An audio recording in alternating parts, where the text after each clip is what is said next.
Alrighty, everyone. Welcome to what we're calling ReelQuick episode 1. Unfortunately, Seth can't be here right now as it is 5 a.m. or 3 a.m. in Sheffield at the moment. So he's sound asleep. Hope he's doing well.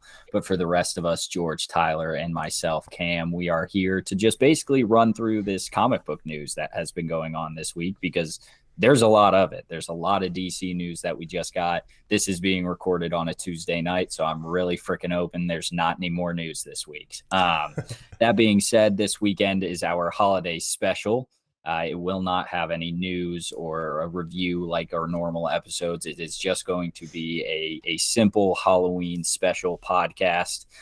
So we wanted to make sure we covered some of this big news because it is a big week, and this was kind of thrown together last minute. This will not be something that happens every week. Please let us know if you're interested in it. We're going to try to get maybe a House of the Dragon episode going, maybe possibly a Rings of Power episode going. Just let us know. We want to do more episodes. We just don't know if we'll be able to find the time. Right now, we unfortunately found a time that Seth is not able to be a part of. He is not a huge comic book guy. I don't think he'll be too offended, but if you're listening to this tomorrow, Seth, we love you still. That being said, Tyler, George, and any thoughts before we start? How are we doing tonight? We don't have to go too much into it. Just wanted to be courteous to you both. I'm doing great. Just wrapped up Tucker and Dale versus Evil. And you really liked it, right? 4 out of 5 stars. I was cracking up the entire time, and the kills were creative and hysterical. Damn. I'm an hour into In Bruges. First time ever seeing it. 40 minutes left, and it's a fucking great movie. It's so good. Movie. It's so good. I am currently about to put down an entire bottle of wine. A massive glass of wine. During this. Cheers with my Dr. Pepper cream soda, 0 sugar. I'll be straight up. I don't know. Water. I don't know if you're able to save wine. My wife and I opened a bottle earlier today. She didn't like it. I poured the whole thing in this glass. So let's just ride. Let's have a good time. I think that's how you have to go with wine because my girlfriend and I drink wine a ton, and it's kind of once you open that bottle, you got to get it down. Exactly. Not sure if you can save it. So we're just going. All right. That being said, let's get right into it. We have some massive news, and shockingly, being from the MCU, Stan himself, I think the DC news is much bigger, which I believe you two agree on. The biggest part of the DCEUs is shockingly not the fact that Henry Cavill is back as Superman, but we will talk about that a little bit. The biggest news of the week is that James Gunn and Peter Safran have been named co-CEOs and co-chairman of DC Films. They will now be kind of taking that, well, to put it in MCU terms, taking that Kevin Feige role of trying to construct a connected universe, it appears. This is massive because like James Gunn is obviously very well respected in the movie industry. He is well liked by everyone. Peter Safran is an interesting choice to kind of bounce off James Gunn. James Gunn, obviously more I and action type guy. Peter Safran coming more from the Conjuring universe, a lot of horror movie producer. Really everything. I didn't know a whole lot about him before. Like I've heard his name, but I knew he produced the Conjuring movies, didn't really know what else he did, but he kind of has done that entire universe. Do you guys have any thoughts on this at this point? It's huge news, though. It is massive news, and this was my fun fact that I wanted to tell you. Peter Safran was a producer on The Nun, your favorite horror movie. I did look that up shockingly before. Yeah. He is also a producer on The Nun 2, which will be a shock if I watch that movie, but I might just to, give myself a nightmare for the next 6 months. But Peter Safran's not just coming in blind because he also produced Aquaman. He's producing Aquaman 2. Yes, so he's not just fresh to the DC universe. Which a lot of people probably listening to this know James Wan was the director of Aquaman. He's the director of The Conjurings as well as Annabelle 1, maybe. Mm-hmm.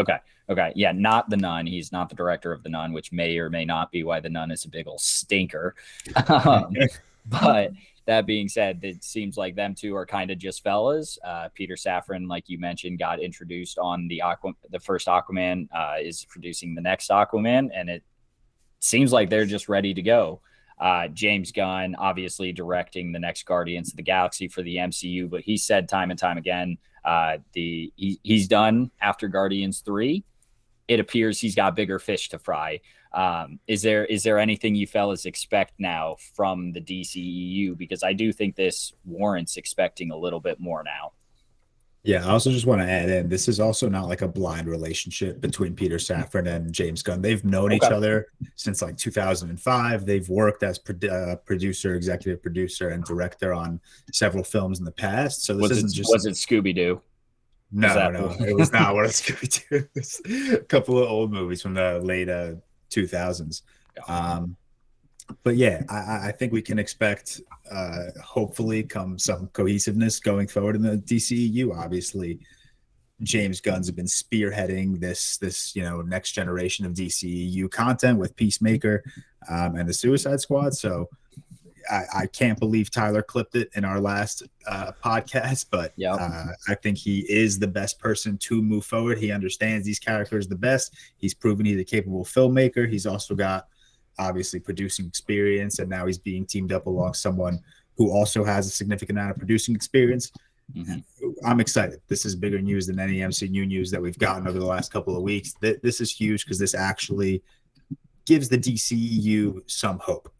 Yeah, for sure. Yeah, no, and the reason in the last podcast, if you watched it already, which you're awesome if you have because it just came out the other day, but I said it'd be awesome if James Gunn took over the DCEU, but I said it wasn't going to happen. And the reason is, as I also mentioned in the last podcast, it's a big job. Like, people are always like, Kevin Feige's going downhill, or DCEU sucks. Like, it's a joke, and we can all agree DCEU's been in shambles, but that is just a crazy job for anyone to do, to just have a connected universe of all these franchises, TV shows, different actors, different directors, and make it all cohesive, flow together. So will it work out? I hope so. I think they're two great choices, but it's kind of just, instead of directing a movie where you're given the whole direction for a single movie, it's just take a step back and just, okay, we're doing this for the entire universe. So I don't know how it's going to work with them still working on directing other projects, because Kevin Feige, he's producing the MCU. Like, he's not also a coach of AFC Richmond on the weekends. Like, he's only focused on that. Whereas if James Gunn's on the set all the time of his movies, which I'm sure as over time he's going to peel back and be more just a big picture guy. And they are co-chairs, which gives me The Office energy when Michael Scott and Jim Halpert are co-managers. But like George said, they've worked together plenty before, so it's not just two guys that are going to be butting heads. I think it's going to be sick. I really want to know how it came to be. Like, did Warner Bros. Call them and be like, come in our office, we have a proposition for you? Or like, was it something that was happening over the past few months? Like, it's just so interesting, the business side of it. Yeah, it's got to. So you go. Okay. I was just gonna say it's got to be something to do with the news they released it was last week. Just like James Gunn is working on some new undisclosed DC movies, but they never said he was directing them. I guess technically they said he was just working on getting a story for an undisclosed DC movie. This could be what they meant at the time he was doing an interview. He may have known it was going to happen, and now it's came to fruition, I guess. So did that news come out from an interview you said where he said he was working on an undisclosed project? Yeah, come on, right? Tyler. I know we covered it, but I'm wondering. I just want to know how this news comes out. Like, did Warner Bros. leak this, or was it like in Los Angeles, downtown LA, they saw James Gunn walk into DC headquarters, and like a reporter's like, he just walked in there, he must be working on something. Like, I didn't know how the news broke that he's working on a DC project. I believe that was with Variety. Don't quote me on that, on who it is with specifically, but yeah, that was like he was having like an interview, and he was like, yeah, I'm working on a couple things. George, what were you going to say earlier? I was going to point, I think it's hysterical that like a couple of years ago, James Gunn was being fired from Guardians of the Galaxy 2.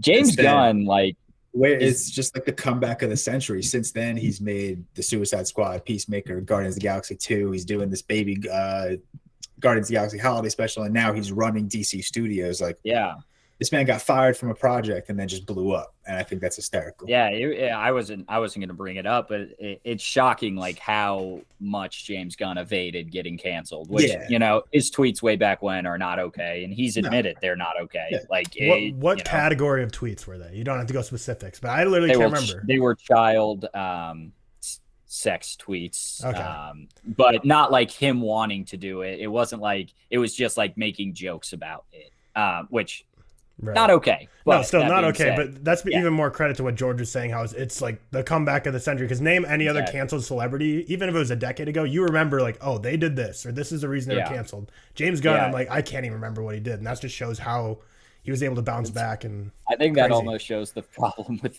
Hollywood and how many people are just doing bad things these days, but that's beside the point for sure.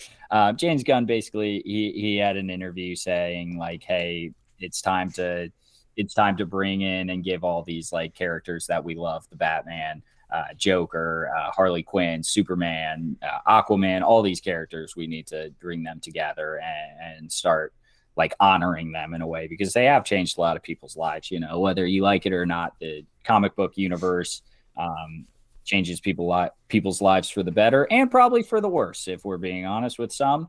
But it does really affect people. People really do care about these things. They're not making $1 billion because they're the fucking Godfather or they're Whiplash or they're another primo movie. They're making $1 billion each movie because people care about them. So that's why it's so frustrating for me personally when the DCEU absolutely sucks, because it seems like a lot of times they don't give a shit about the fans. The Rock has been, you know, pushing now that they very much do care about the fans, which we'll see. I am totally interested in it. I am interested to hear maybe your guys' thoughts, and we don't have to sit on this one topic because we have a couple things to cover so much, but I am interested to hear you guys' thoughts on James Gunn is a comedic director. He's very good at balancing comedy and heart, especially like in the Guardians movies. And I think Taika Waititi also is another one that is really good at balancing that comedy and heart. But also when you go to comedy, maybe you get a Thor Love and Thunder, which a lot of people did not like. What are you guys kind of expecting from the DCEU in the future now that James Gunn is at the helm? But like we said, he also has Peter Safran, who is more horror. So maybe they bounce off each other really well. I don't see the tone of the DCEU necessarily changing. It's always like kind of maintained that, you know, we're the darker of the two. We try to get more brutal as possible. And even though Black Adam was obviously a little bit more comedic than we might have remembered from the DCEU, it's still kind of maintained that like level of darkness and brutality that we'd expect.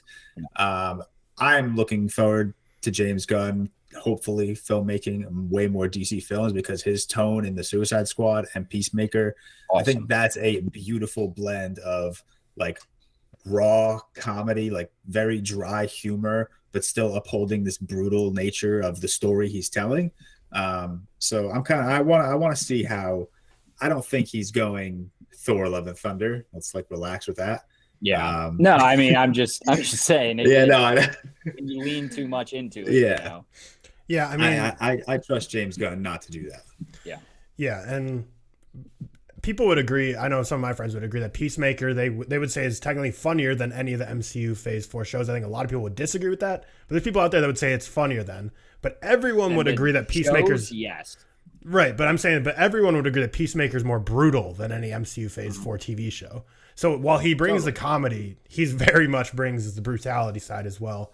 And who better than someone who's literally worked not once but multiple times with both DC and Marvel, knows how to try to connect these universes going into one. Like he knows, but like he's not a vacuum or a dummy. He's not doesn't just not hear people in the outside world critiquing stuff. I'm sure he probably has a lot of very similar critiques about the MCU, especially since he doesn't have the best relationship with them. But I'm sure he knows that people aren't happy with the MCU for being so corny right now, and I'm sure he's going to try to not do the same thing to the DCEU. But it's a tall task that I don't envy him for. He's not going to sleep as much as he has lately, but should be fun to see. Yeah. And just like, not to harp on it too much, you know, I always say that, but this is shit I love, so I might as well talk about it a ton. But this I said it in our last podcast, like if you only like the DCEU because you hate the MCU, or you only like the MCU because you hate the DCEU, you're an idiot. That this is a good thing. Like it's good to have both companies like have a direction. And we don't even know what's coming of this, but like this is a very good thing to have both companies be a powerhouse, so you're getting great movies from both. Whether you agree that Phase 4 is giving out great movies or not, that's fine. Doesn't matter. Also, James Gunn, like just on his like directing comedy and emotion, I don't know why, but for some reason, I always go back to this scene at the end of Guardians 1 when Peter says, you said it yourself, bitch, we're the Guardians of the Galaxy. I don't know why. That shit always hits me so hard with like his mom reaching out to him. But then it's just like it's like a quote I feel like a real person would fucking say, you know, like you said it yourself, bitch. And it's just, I don't know why. I do love that movie. So I really am expecting a lot from them. Peter Safran, I'm guessing, will probably handle more of the like back end side of things, and James Gunn will have more of a grip on the actual movies themselves. That being said, I alluded to it earlier. Superman is back. Henry Cavill has announced on his Instagram he's back. There's more to come. I think these two things kind of go hand in hand. I think Henry Cavill wanting to come back may or may not have been because he had some inside information that Walter Amato was going to be out of DC films, and maybe James Gunn and Peter Safran were coming in. George, biggest Zack Snyder Justice League defender and Man of Steel defender I've ever met. You got to be amped. I know you're not amped because you hate the DCEU about as much as I do, but no, I'm definitely amped. After I finished my movie, I actually put on Zack Snyder's Justice League. Of course you did, man. Of course you did. Yeah. But no, I'm so amped. I said it in one of my TikTok videos the other day. The Man of Steel is my definitive Superman origin story in film. I've said it time and time again. I think Henry Cavill wears the suit better than anyone ever. All the respect to Christopher Reeves, but I just think Henry Cavill embodies this character significantly better than anyone we've seen. And then Zack Snyder's Justice League. I'm gonna bring this up as many times as possible as I can. I get it. But Zack Snyder's Justice League opened so many doors for like this Superman story to continue. You know, he got a second chance at life. He came back. He helped Batman stop the end of the world. Like, where does he go from there? How does he grow as a human being? And I think that just paves the way for a lot of interesting upcoming Superman movies. So I am very happy for him to be back. I really am. I love Henry Cavill in this role. I love Henry Cavill just in general. Please bring back Zack Snyder for like one movie, and I'll cry. I don't know if they're going to. Honestly, I really don't. Well, I wanted to ask you this earlier. Actually, how do you think James Gunn is going to split his producing or his like president of DC Studios time with his directing time? Do you expect the number of projects he directs to go down or significantly up? Yeah, Tyler kind of mentioned it earlier, just saying he'll probably step back from directing. I wonder if he maybe does one more DC and then fully takes on this CEO role. We don't know what the co-CEO role entails, you know, like it could be a whole lot of things. A director does a lot of the like planning. You got to get all the actors' schedules aligned, and then they kind of just show up day of, and they get people in the position of where they need to go. They are obviously behind the camera, but they kind of do more of the like making sure everyone is on their time. It's not like the director doesn't necessarily know like, hey, that's perfect acting, hey, that's bad acting. You know, like they're not going to go up and say. I mean, some they do.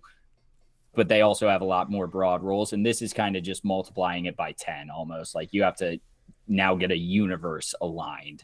So you go, Tyler. Sorry. Yeah, no. Sorry for cutting in. No, and I think it's going to be, like I said, it's going to be gradual. And I don't want to speak for another man's job, but when you think of Marvel right now, they drop, I don't know, what's the number? 10 projects a year, close to it in terms of movies and TV shows. That might be a little bit much. 8 to 10 maybe. It's like 8. Yeah, maybe. So, and think of all the different intellectual properties and characters and storylines they're building. That's clearly one person's whole job to oversee. That should be more than one person's whole job. Whereas DC has so much, they're way more at the ground level. They have so much less projects going on that I could see him being able to direct while also being able to produce all these other movies. Because there's not going to be literally 7 movie sets going on at the same time like there might be in some Marvel productions. I think DC, that's why James Gunn at first will be able to do his directing, also be the chair. But as they build out this universe, if they're successful, which I hope they will, then the projects are going to come more. It's going to be more TV shows, more movies. And that's when I think he's slowly going to peel back and become only the Kevin Feige role when he has so much to manage. Yeah.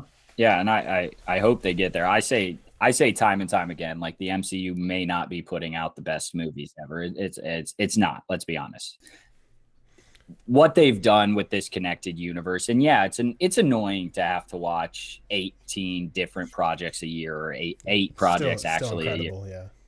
Yeah, it just what they've done to combine these and make it basically a comic book on screen is a masterpiece in itself, you know. And you don't have to read every comic book to know what's going on, probably, but you do have to read a lot of them to understand maybe what's happening Secret Wars side, or happening in like an Infinity War or Infinity Gauntlet story. So it is important to see every project, and so it's nice that the DCEU is kind of like at that ground level, like you said. Obviously, they've already had a Justice League. They've already had an Aquaman, a Black Adam, Shazam, Superman. But it kind of feels like they're still at that base level, you know, and maybe it's going to be a bit of a reset with still accepting that those movies are in the universe. You guys got any more points on that? I just want to. So Cam, I texted you personally today and said it feels very this league that Marvel dropped that James Gunn's doing the Christmas special, then right after DC says he's the new CEO. Another thing that felt was very this league, which if you're involved in sports media, that's like the only way you're gonna know what we mean by this league. Other than that, sorry, you're on the outside, but you'll get what I mean. Is when James Gunn was announced as like the co-CEO, well, I guess, and Peter Safran, sorry, we're just only giving credit to James Gunn right now. Dwayne Johnson 11 hours ago tweeted like about Superman coming back, and he said, "We fought for years to bring you back. They always said no. We can't build out our DCEU without the world's greatest superheroes, and fans will always come first. Welcome home. I'll see you down the road, Black Adam." And I just feel like, to me, that was kind of like, probably not, but for me, I read that as like The Rock's like, shit, there's that official face now. I'm going to throw myself out there and just say that. To be fair, The Rock was first. So James Gunn. Really? 11 hours ago? Yeah, James Gunn and Peter Safran was only like 3 hours ago. True, but also The Rock definitely had to. Oh, he probably knew about it. He probably knew about it. Yeah, no, it was just funny for me because it sounded very much like The Rock being like, "We brought you back," like, and it made it sound like when he says "we," it kind of sounds like he's like, "I, Dwayne Johnson, brought Henry Cavill and Superman back into the universe." The Rock kind of inflates himself a lot. Have you guys ever seen? That's what steroids do to you. Well, a little bit of that, but. Do you remember, maybe not, that he tweeted once he was late to a Black Adam shooting day or whatever because his gate wouldn't open, and he said he ripped apart his like gate to get in his driveway, ripped it down off the shackles or whatever, and he took a picture of it, and it was like bent steel, like a steel gate, and we'll have to pull up this picture because it's like, you did not fucking do that, man. Like, you didn't do that. And so like it kind of feels like we brought you back into the DCU. It's like, I feel like you had some to do with it, sure. Not as much as you're thinking you do, but The Rock's smarter than me, more successful than I'll ever be. Good for him. But go ahead. I was gonna move us along. Yeah, to the perfect, next point. perfect. Yeah, Anthony Campos is officially the showrunner and will direct the next like Batman spinoff, the Arkham Asylum show. Tyler, you're a huge The Batman universe fan, even though we haven't got a ton. I'd love to hear your thoughts on this. It's Antonio, by the way. Is it Antonio? What did Cam just say? Anthony. Well, I'm already drunk, to be fair. Antonio. Yeah, I literally am reading off a Google Doc and can't read Antonio. No, I'm super amped. As I mentioned on the podcast the other day, the Batman universe is the most interesting superhero universe to me right now. However, honestly, truly, after today's news, like DCEU might be number one for me because I'm so amped about this coming back. And I think we always talk about George Love and Zack Snyder's Justice League. I might have it rated higher than George. Before I initially, when I watched it, I gave it a 9.7, and I brought it down after a little bit, but I gave it such a high score. Like, I was in love with that movie, and I thought it was just so well executed. Maybe it was because so much crap you're smoking. Well, I know. Maybe it's just because they had the Wisconsin Badgers were in that movie. If you remember that scene, Cam. That was they were playing. I knew it too. And yeah, I posted a TikTok because Zack Snyder's from Wisconsin, so he it was so much Gotham City. In that football scene, man. Oh my god, it's just football. As you can hear, MCU fans are in shambles over the DCEUs that they're catching lately. But no, the Batman universe is still gonna be awesome. I'm glad that we're getting so much DC and Marvel news, but we're still hearing official news coming out about this Batman universe. It sounds like more stuff's in motion because I feel like for me at least, when the Batman dropped and was so successful, immediately we heard, oh, there's going to be like all these spin-off shows, all these spin-off movies. I feel like they just threw so much at us at once. And I was like, I know this isn't the DCEU, but I'm still skeptical when all of a sudden one movie drops that does well. And all of a sudden they're saying, look at all this other stuff we're going to be doing. It's all going to be coming out soon. And I was like, awesome, but I'm skeptical. But it sounds like stuff's going in motion. I know a lot's changed since then with what projects are coming. But yeah, awesome news. Arkham Asylum. I think they can go do so much with that. And hopefully it's dark. Hopefully it's gritty. I'm excited for it. Yeah. George, you got opinions? I'm sure you do. Yeah, I mean, nothing we didn't say on the podcast and nothing Tyler didn't just say. Did you guys ever watch the miniseries, The Staircase, that Antonio Campos did? No, the only thing I know him from is The Devil All the Time, which I think is very okay. Yeah, it's a very okay movie. But The Staircase, if you want to get a feel for like his kind of style of direction, it's a true crime documentary starring Colin Firth and Toni Collette, actually. It's really very good, and I think he's going to bring it kind of showcases that he can bring this very dark and gritty tone that, you know, Matt Reeves captured in the Batman onto whatever miniseries or spin-offs he plans on doing. So this is great news. And then, like Tyler said, I'm significantly more excited for the future of the Batman universe over the MCU, the DCEU, anything Star Wars is doing. It's just a franchise I'm looking forward to watching grow like fucking crazy. So yeah, this is great news, and I'm very excited. Yeah. I also just want to say, The Flash, Shazam 2, I forget what, Aquaman 2, that's not James Gunn or Peter Safran. So just like relax. If they're super bad, relax for a sec. If they're super good, relax for a sec. Yeah, I very much see like people freaking out. James Gunn and Peter Safran ruined the DCEU. How could you? Or save the DCEU. You're such a hater, bro. I know. I really am, man. You're a cynical guy. But no, I can already picture the Marvel fanboy TikToks right now with like cry laughing emojis to be like, y'all thought these two were going to save the DCEU. Yeah. This is dog shit. So yeah, no matter how much disclaimers anyone puts out or any common sense anyone uses, it's inevitable. Yeah. Do you guys buy these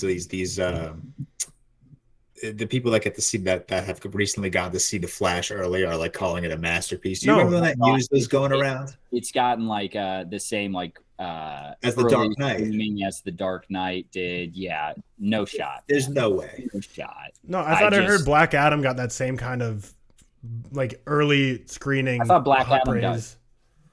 Maybe. No. I don't remember. I thought I got bad reviews. Ever getting praise. I feel like I rarely ever remember people seeing a test screening and it coming out wildly negative.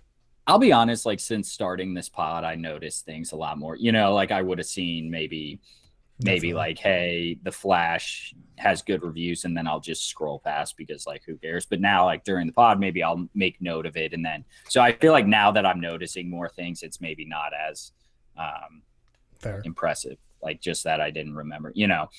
That's really all I have on DC news. Anything else? My closing statement is just so that before anyone freaks out about my Zack Snyder's Justice League take at a 9.7 out of 10, I revised that score. So if you check my letterbox, it is very much revised. But the problem for me, I watched all the DCEU movies back to back to back. Probably watched them all within 5 days. And I was so pissed off at Justice League because I literally had never seen like the DCEU before this year, except like the big ones like Man of Steel. But like the minor ones, like the one I knew were shit, like Joss Whedon's Justice League, I didn't see. I was so pissed off at that. You didn't see it at all? No, I thought it was so dog shit, so horseshit.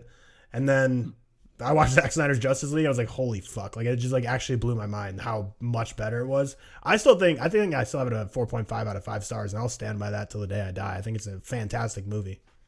The funny thing is I still have it at a 4 out of 5. Like technically it's like a 76, but like if I told George I had a movie at a 4 out of 5, he'd be like, man, that's really good.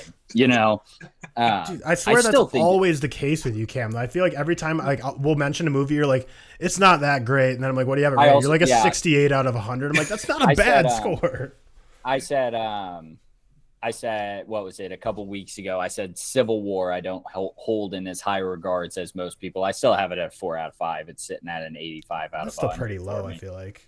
It's sitting at an 85 out of 100, which technically is higher than like the Letterboxd average, but that's just like law of averages. It's right. And so it is funny that it's like, yes, that's technically the second best score you could give it, but I still consider it a B movie, you know? And that's my problem. We talked about that. Yeah, don't go into this. Get into the MCU. Get into Marvel. Exactly. Moving on to the MCU, the big trailer of the week is the Ant-Man trailer. I'm ready to just run through this trailer, so you guys stop me whenever. This Ant-Man and the Wasp Quantumania trailer dropped yesterday. This is the start of Phase 5.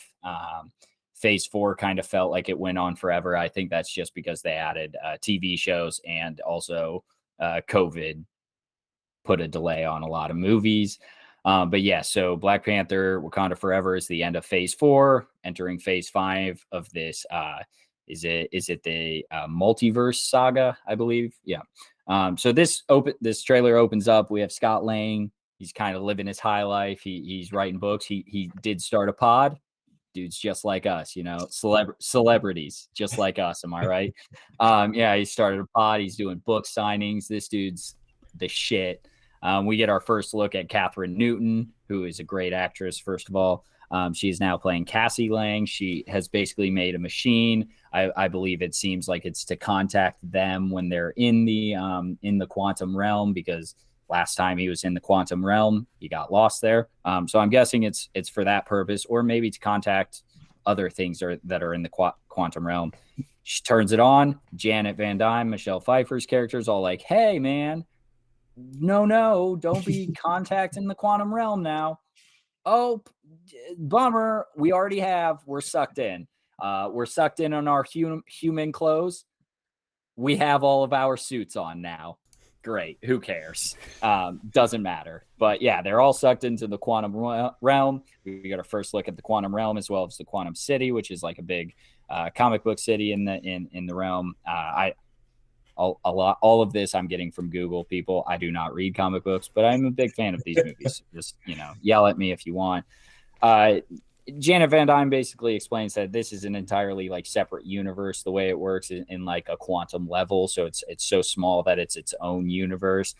We see Bill Murray's character. He's possibly playing a character named Krylar, if I've said that correctly. He was like an evil scientist, possibly created MODOK, who was played by what's his name, the Wasp in the last movie. I forget, or in the first movie, I guess. I forget his fucking name.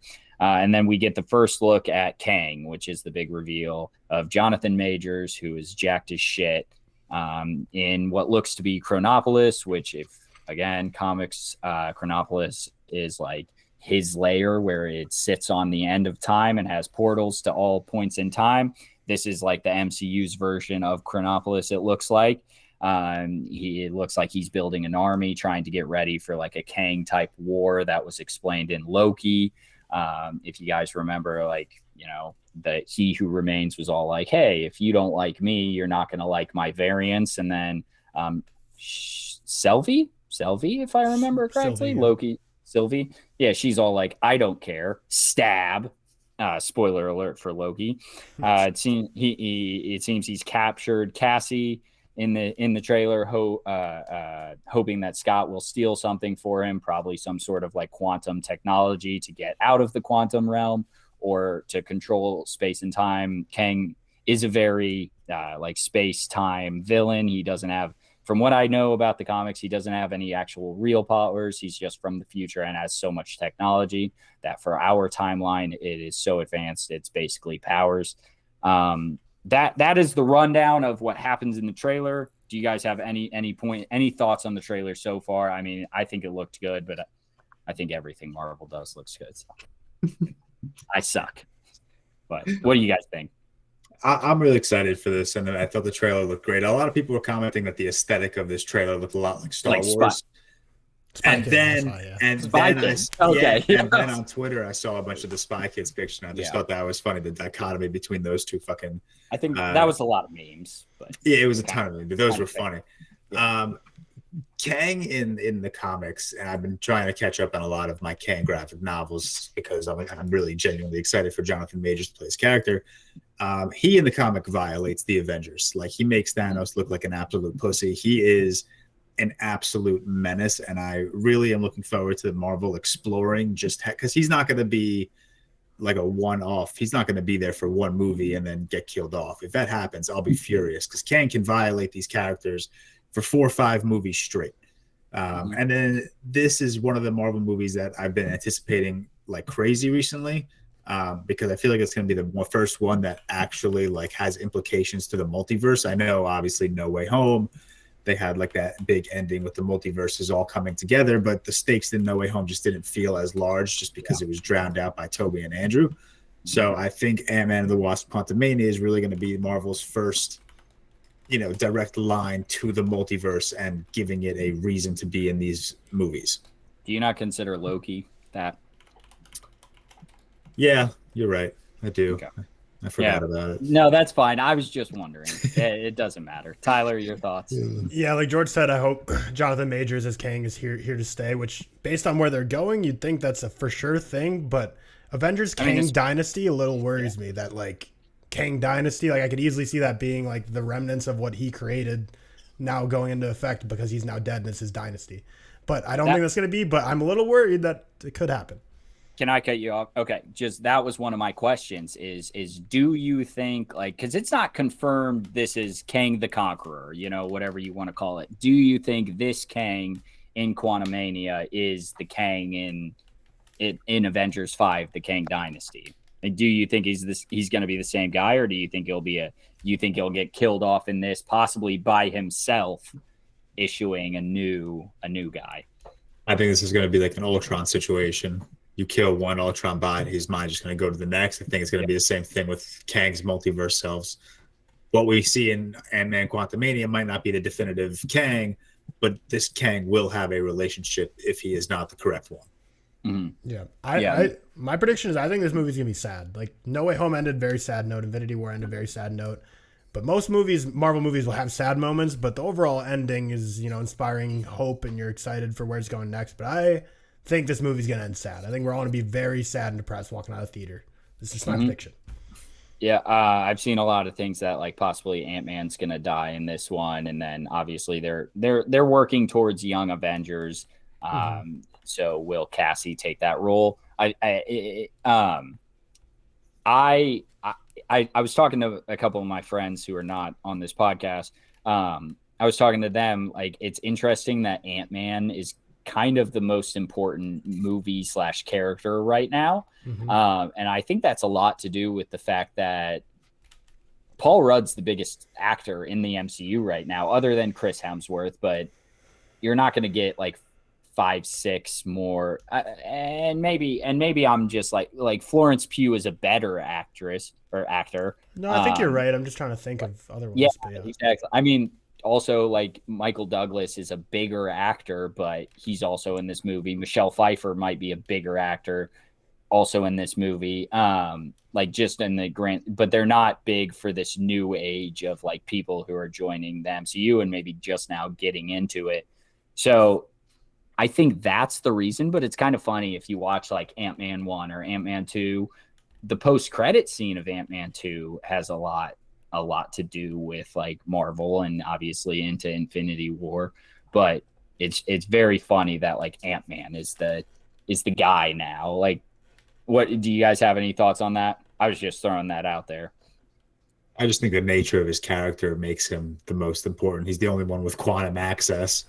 Is that you've read comics more than me? Is that a thing in the comics? Like, is he this big of a character? Yeah, he's always been a massive influence on the Marvel universe. He has this power that very few have, and not even talking about his Ant-Man power, just his access to the quantum realm, everything that Hank Pym had taught him over the past, being part of the old Avengers. He's always had massive implications to the Marvel universe, and we saw it. They did a great job, obviously, in Endgame, showing how Endgame doesn't happen without Ant-Man, or Endgame doesn't happen without a rat in a van. Exactly. But yeah, he's always had this big implications, especially when these godly world destroyers are coming down to their planet, you need a power that Ant-Man possesses in the quantum realm. Yeah. It's just really funny. It's not relying on Wanda or Doctor Strange or other all-time characters. You know, it's fucking Paul Rudd who's going to jump up Thanos' ass. Is he one of the best superhero castings ever? I think. Like, would you put him in that tier of like Ryan Reynolds? So my question for you is, when you say casting, the thing is, Cam and I don't read comics. So are you saying casting like you read the comic book and this person brings it to life the best? Or are you saying what we're seeing on screen as a character portraying a role that we only know from the on-screen is like the best and like amazing interpretation? I think you could answer the question from both. Like I can answer the question for the first perspective. You could answer for the second. I think our answers will vary because of that. But yeah, you go, Tyler. I've been talking too much. I mean, I'd say the thing is hard is like Cam mentioned probably, I don't know, 4 episodes ago, is that Marvel doesn't really miss with castings. So I can't really be like, yeah, he's clearly better than Benedict Cumberbatch as Doctor Strange, but he's not as good as Elizabeth Olsen's WandaVision. Like, I think they're just all W's in my opinion. Yeah. Except Mark fucking Ruffalo. Facts. God, the hate for him is absurd. And I just like, I don't read comics. I don't know for sure, but like I honestly think Iman Vellani is like one of the best castings that we've gotten. Like, she is incredible in that role. But like you said, Tyler, I brought it up. Marvel doesn't miss, and that's one big thing they have going for them. I don't know if DC technically misses either, maybe other than Ezra Miller, and that's just because they've become like literally the Joker in the real world. No, so I agree with you though. Even before like they went on their villain arc, I never loved Ezra Miller in that role. So I'd say that was a miss. Yeah, exactly. And it's interesting, dude. Honestly, fucking Grant Gustin is better as the Flash. Not better shows, or not better like. You know what I'm saying? It's not a good show. Don't get me wrong. I like the first couple seasons. I have not watched since season like 5, and we're on season 9. I've also, good tweet of mine that didn't get enough recognition when they announced season 9 of The Flash. I tweeted and was like, "This shit's the Grey's Anatomy of comic book shows." It is. That. Why is that show still going on? Whatever, doesn't matter. Not the point. But yeah, I don't think it's. I don't know. Maybe I just don't know comics out well, but I do think like Marvel's done a really good job. Like, and it's hard to say Christian Bale is the perfect Gore. Christian Bale's just the perfect fucking actor, you know? So you put him in a Gore role, he's going to eat it up for his little screen time that he has. But man, you're right. Paul Rudd is a damn good cast for this role. What do you guys, are you George, you know, you're worried about the future of the MCU. I'm not as much by any means, but like, are you worried about this being too comedic? Especially like it's got a comedy actor, you know? Well, that's what I was going to say. Like, I think above all, Ant-Man 1 and 2 have been comedies. Like, I look at them as comedies above being a superhero movie. And I think they're the only 2 MCU films outside of Thor, Love and Thunder that we could really do that for. So I think they've like nicely established that this is the tone of these Ant-Man movies. If you didn't like 1 and 2, just don't even bother seeing Quantumania, because what's up? Well, I was going to say that's the problem. I feel like this is more serious almost, or just by the looks of it. And Tyler alluded to it. He thinks it's going to be a sad ending. It kind of seems like they're doing a 180 on these movies. Yeah, no, I first off, I assume what Tyler means by a sad ending is that what you said is that Ant-Man probably dies. And I agree with that. I do think that's how the movie is going to end. I think Kang is really going to assert himself with an Avengers kill. And I think Ant-Man is going to be, you know, the unfortunate soul. But yeah, it should be a serious Marvel movie, given the fact that this is going to be the real first introduction of what Kang is capable of. But at the same time, we've established that the Ant-Man movies are going to be comedic. That is the tone of this character. That is how he is portrayed in the comics. That's how they brought him to life, in the movies. So I'm not going to be mad with this particular. Like, I was mad at Thor: Love and Thunder for having as much comedy as it did. I'm not going to be mad when it comes to Ant-Man, because they've established that this is the tone of these movies. I'm not mad about it, and here's why. It's because Ant-Man 1 and 2, the comedy in it never bothered me because Paul Rudd's a comedic actor. I want to see Paul Rudd make jokes, So is Michael drop Pena. one-liners. Yes, exactly. But I don't want to see Robert Downey Jr. dropping one-liners. I don't want to see Chris Hemsworth making jokes because they don't do that. Mark Ruffalo, not a comedic actor. It doesn't feel natural for them because they're just not experienced with it. Whereas when Paul Rudd does it, he naturally can do it well. So I enjoy it, and I think they'll do it well. A perfect example of like how they could pull this off would be if they can evoke the same emotion Deadpool 2 did, with very lighthearted, a lot of comedy, but still it just rips your heart out. Like if they're able to balance comedy with sadness that well, I think that would Did you just Deadpool 2? Yeah, I'm saying that's a comedy movie that also has a lot of emotion.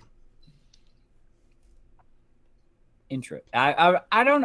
Do you disagree with that? His wife died. All right. That was such a sad scene when they were playing "Take on Me," the acoustic version. I agree. That's sadder than almost anything the MCU's ever put on the screen for me. I disagree, but I just said that to push your buttons.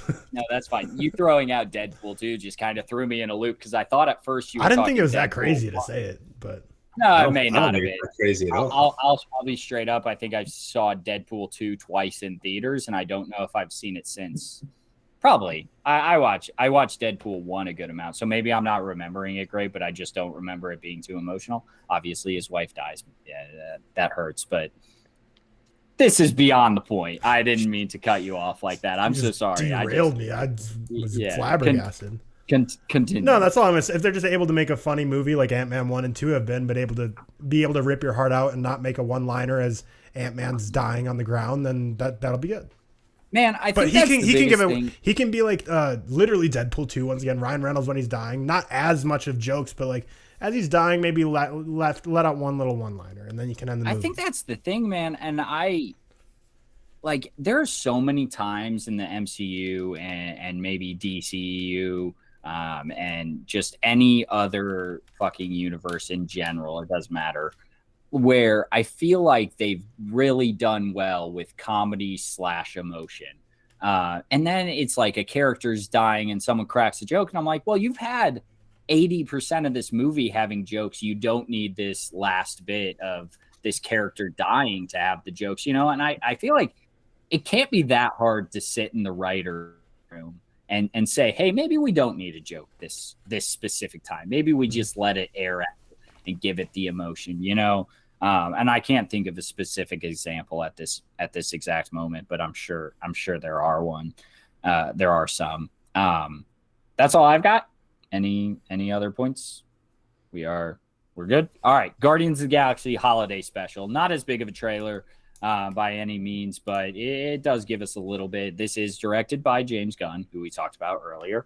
It does have basically the full cast of the Guardians of the Galaxy, which is perfect. So this small trailer, it's going to be about the size. God, I'm fucking sorry. It's going to be about the length of the Werewolf by Night, whatever Halloween special you want to call it. It's probably going to be around 50 minutes-ish. It basically takes place right after Thor Love and Thunder, so after the Guardians leave Thor on whatever the fucking planet was in that movie. It's set during Christmas time. Peter Quill is all upset because he can't get a girl. Relatable, You're literally mad. Yeah, okay. Relatable. All right. I've had one serious girlfriend in my life. Married her. Shout out me. Shout out. Yeah. Doesn't matter. Fuck you. Now I'm off the tracks. Now I'm off the tracks. But yeah, he's all depressed. Mantis and Drax are like, hey, it's Christmas time. It's perfect time to go to Earth, steal Kevin Bacon. Kevin Bacon introduced in the fucking MCU. Good to see him, I guess. If you remember on Peacock, they basically, when they started their platform, had an entire ad that was all about Kevin Bacon. I don't think that's enough to bring people to Peacock. I'm going to be honest with you. Doesn't matter. And then we get first look at what I would consider is one of my most anticipated characters in the MCU, Cosmo the dog, and that's simply because Maria Bakalova is truly one of the best actresses, actors, upcoming in anything. She's so damn good in everything. So yeah, Cosmo the dog is being voiced by her. If you don't know her, Borat 2, Bodies, Bodies, Bodies, other things that I can't think of at this exact moment. And it's going to be a funny little special of trying to make Peter Quill happy. Probably not going to have a whole lot of Chris Pratt, if we're being honest. He is too big for this, but you know who's not too big? Drax and Mantis, because they are featuring this trailer. So they're on Earth. It looks like a lot of practical effects. I don't have a whole lot on this one specifically, but on the one sheet that they listed the cast, Michael Rooker is on there, who obviously plays Yondu, who died in Guardians 2. Is he going to be just Michael Rooker himself, and they're going to play a joke like they have Kevin Bacon, the actor? Is it going to be Yondu? Who knows? I don't know. It doesn't matter. It's just a fucking movie. What are your thoughts on it, guys? It's just going to be dumb fun. Yeah.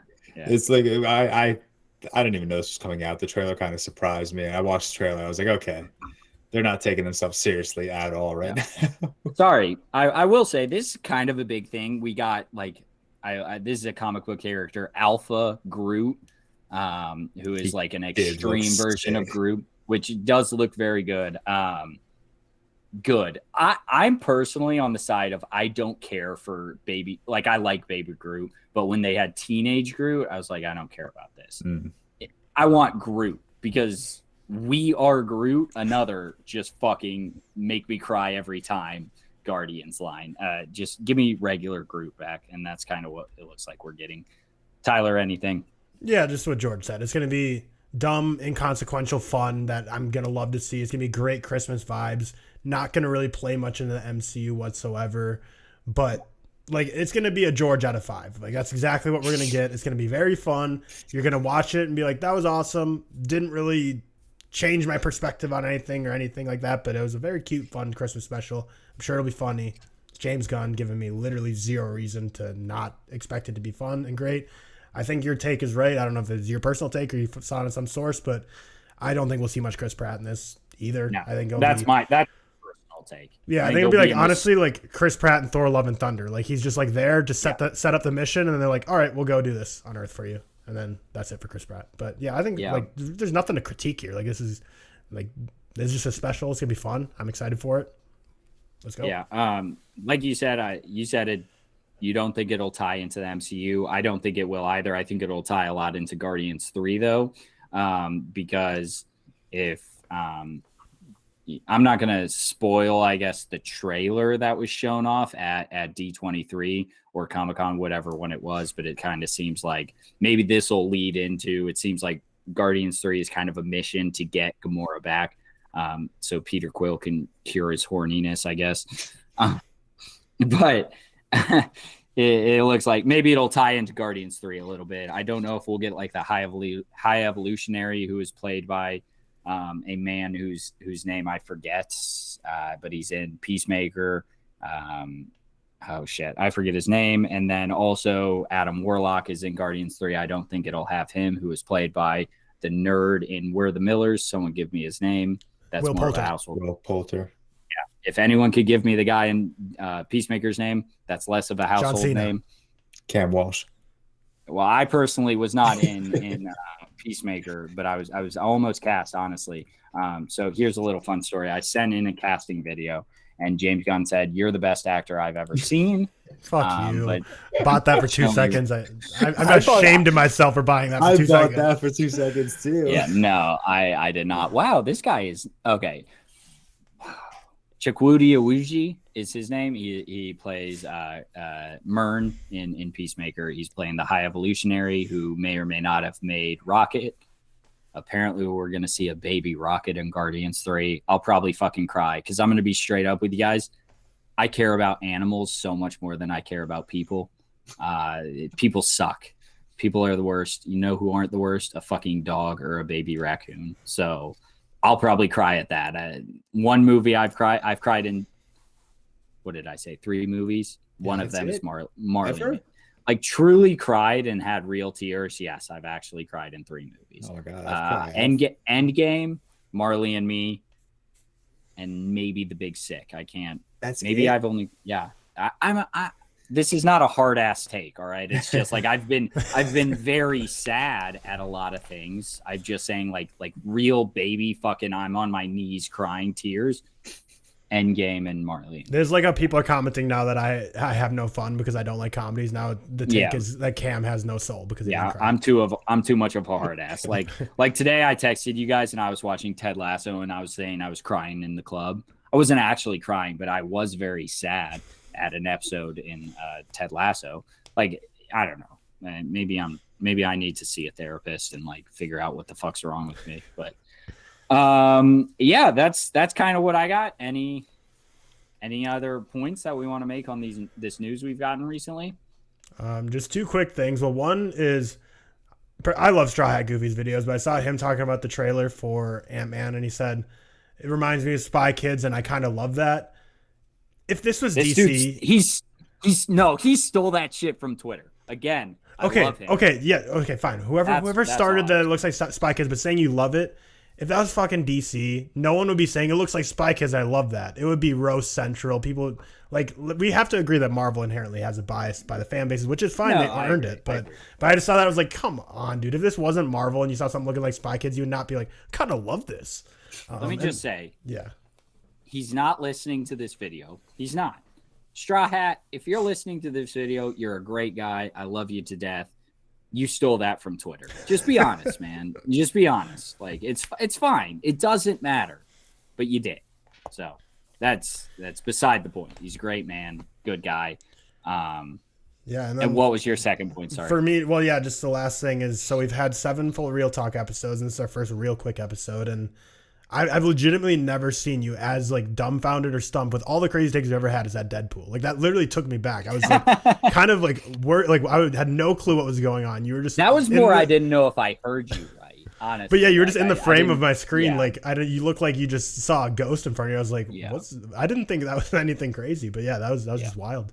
But yeah, that's all I got. What do you got, George? Let me just say, kind of powered through that bottle of wine. I was gonna say you really killed that glass right there. George has slowly gotten lower in our camera frames as the episode's gone on. That's my fault. Now, I will be honest. Like I was thinking of this during the recording.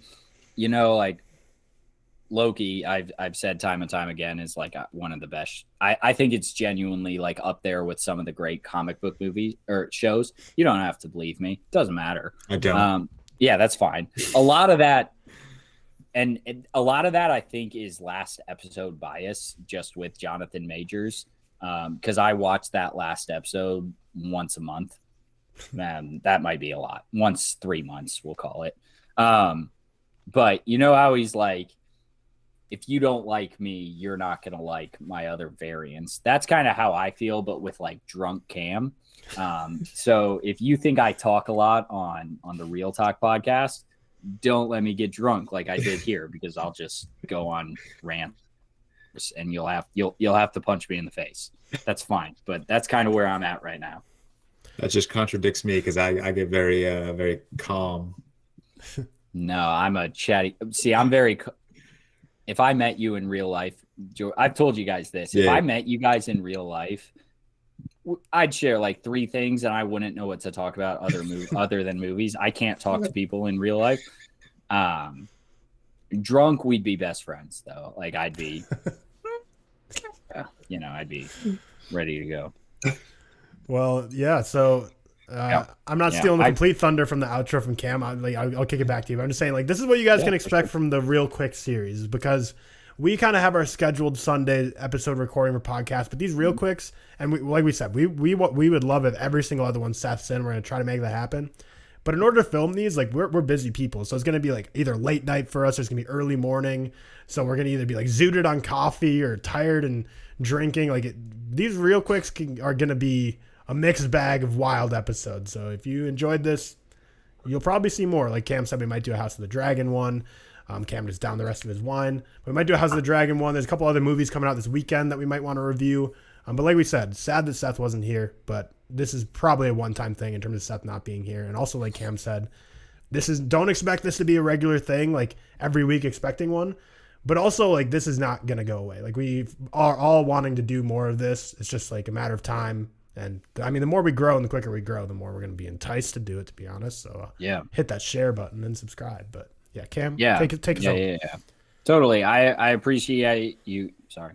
I appreciate you guys hopping on. I obviously am a huge comic book fan. So when I was talking about earlier, people care about this shit. I care about this shit. Unfortunately, it's fake. It's not real.